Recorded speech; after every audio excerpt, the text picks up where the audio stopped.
Recently the Taj story का trailer release हुआ है, जिसने पूरे इंडिया में एक नई डिबेट छेड़ दी है। ट्रेलर में ताजमहल को एक मंदिर के तौर पर दिखाया गया है। फिल्म का दावा है कि यह सिर्फ लव मॉन्यूमेंट नहीं, बल्कि एक पुराना शिव मंदिर था, जिसे शाहजहां ने बाद में अपनी बीवी मुमताज महल के लिए मकबरा में तब्दील किया। ये आइडिया नया नहीं है। इस थियोरी की बुनियाद 1970s में पीएन ओक नामी इंडियन राइटर ने रखी थी। उसने अपनी किताब ताजमहल द ट्रू स्टोरी में दावा किया कि ताजमहल दरअसल एक हिंदू टेंपल था, जिसका नाम था तेजो महालया, और वो लॉर्ड शिवा को समर्पित था। पीएन ओक के मुताबिक शाहजहां ने इस मंदिर को राजा जय सिंह से कब्जे में लिया, फिर इसे इस्लामिक स्टाइल में रिमॉडल करके एक मौजोलियम बना दिया। ओक का कहना था कि ताजमहल के अंदर सील्ड रूम्स मौजूद हैं, जिनमें पुराने मंदिर की निशानियां छुपी हुई हैं। उसके अलावा उन्होंने कहा कि इमारत के फ्लोरल डिजाइन्स, लोटस पैटर्न्स और ट्राइडेंट सिंबल्स हिंदू तर्ज तामीर से मुशाबहत रखते हैं। उनका दावा यह भी था कि लफ्ज ताज दरअसल तेज से निकला है, जो तेजाजी या तेजेंद्र महादेव यानी लॉर्ड शिवा से मंसूब है। लेकिन जब इस थियोरी की तहकीक हुई तो तमाम बड़े हिस्टोरियंस और आर्कियोलॉजिस्ट्स ने इन दावों को बेबुनियाद करार दिया। Archaeological survey of India (AE) के मुताबिक ताजमहल की तामीर के मकमल रिकॉर्ड्स मौजूद हैं। इन डॉक्यूमेंट्स में आर्किटेक्ट्स, लेबरर्स और मटेरियल्स तक के नाम दर्ज हैं, और कहीं भी तेजो महालया या किसी पुराने मंदिर का जिक्र नहीं।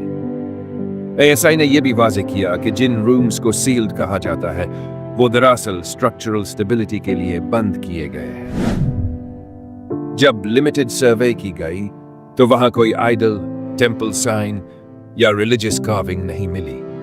गवर्नमेंट ऑफ इंडिया ने भी कहा कि अब तक कोई साइंटिफिक या हिस्टोरिकल एविडेंस मौजूद नहीं जो इस थियोरी को दुरुस्त साबित करे।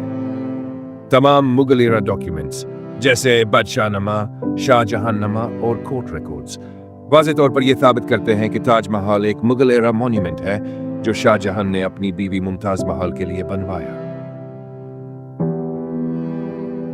फिर सवाल यह है, जब हकीकत इतनी वाज़ेह है तो द ताज स्टोरी जैसी फिल्म बनाने की जरूरत क्यों पेश आई?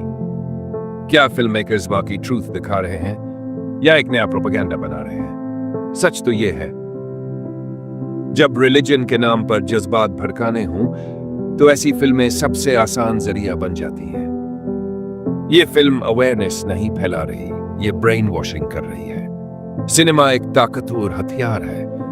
जो चीज लोग किताब में नहीं मानते, वो स्क्रीन पर देखकर यकीन कर लेते हैं। द ताज स्टोरी इसी कमजोरी का फायदा उठा रही है।